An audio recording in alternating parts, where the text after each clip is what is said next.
বর্তমানে বিএনপি সরকারের কয়েকটি ভুলের কারণে জনমনে অসন্তোষ এবং অনাস্থা তৈরি হচ্ছে। তার মধ্যে 1 নম্বর প্রধান সমস্যা হচ্ছে গণভোটকে প্রাধান্য না দেওয়া বা অস্বীকার করা। 2 নম্বর সমস্যা হচ্ছে বিএনপির নেতাকর্মী দ্বারা বিভিন্ন জায়গায় চাঁদাবাজির ঘটনা ঘটা। 3 নম্বর হচ্ছে ক্ষমতায় আসার সাথে সাথেই দ্রব্যমূল্য নিয়ন্ত্রণহীন হওয়া। এই কয়েকটি কারণকে যদি আপনারা দ্রুতভাবে মোকাবেলা করতে না পারেন, তাহলে অবশ্যই আপনাদের সরকার টিকে থাকাটা অনেক কষ্টকর হয়ে যাবে।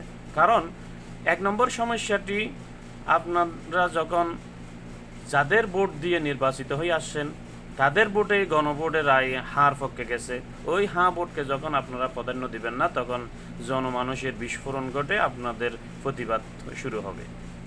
2 নম্বর হচ্ছে যে চাঁদাবাজি চলতেছে, এই চাঁদাবাজির কেউ আশা করে নেই। প্রত্যেকেই, আপনাদেরও ভাষা ছিল চাঁদাবাজের বিপক্ষে থাকা। এখন আপনাদের দলের পক্ষ থেকে যে চাঁদাবাজি হচ্ছে, এগুলো যদি আপনারা নিয়ন্ত্রণ করতে না পারেন, তাও আপনাদের বিপক্ষে জনমনে খুব জেগে উঠবে। 3 নম্বর, মানুষের আয়ের বাইরে যদি খরচটা বেশি হয়, তাহলে অবশ্যই জনমনে অসন্তোষ লেগেই থাকবে।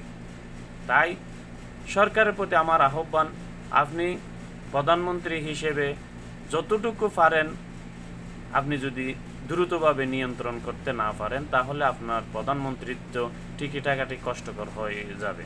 তাই আমি আপনাদের একটি শুভাকাঙ্ক্ষী হিসেবে আপনাদের অনুরোধ করব, দ্রুত এগুলোর মোকাবেলা করার চেষ্টা করুন এবং সহজে নিরসন করুন। তাহলে আপনাদেরও উপকার হবে, জনগণেরও উপকার হবে।